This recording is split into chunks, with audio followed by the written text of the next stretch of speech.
कामठी शहरातील रामनगर पुलावर नायलॉन मांजाने 3 जण जखमी झाले आहेत। त्यापैकी एकाची प्रकृती चिंताजनक आहे।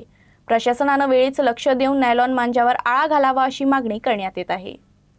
मुनवर खान हे दुचाकीनं रामनगर उड्डाणपुलावरून जात असताना लोंबकाळणारा नायलॉन मांजा त्यांच्या गळ्याला अडकला। यात त्यांचा गळा खोलवर चिरला। याच उड्डाणपुलावर अन्य 2 जण नायलॉन मांजाने जखमी झाले। अंजुम मोहसिन खान यांच्या उजव्या डोळ्याच्या वर गंभीर जखम झाली, तर तिरपुडे नावाच्या एका मुलाच्या उजव्या हाताची कळंगळी कापल्या गेली। तिघही आपापल्या वाहनाने उड्डाणपुलावरून जात होते। तिघांनाही कामठीच्या उपजिल्हा रुग्णालयात दाखल करण्यात आलं। मुनवर खान यांची प्रकृती चिंताजनक असल्याने त्यांना तातडीने नागपूर येथील शासकीय रुग्णालयात हलवण्यात आलं। मकर संक्रांत संपून अनेक दिवस झाले तरीही नायलॉन मांजाचा वापर सुरू असल्याचं या घटनांनी सिद्ध होत आहे। प्रशासनाने याकडे गांभीर्याने लक्ष देण्याची गरज आहे। रामनगर उड्डाण पुलावरून अशा घटना वारंवार घडत असताना पोलीस नायलॉन मांजा विक्री करणाऱ्या दुकानांवर पुन्हा कारवाई करणार का, याकडे साऱ्यांचे लक्ष लागले आहे।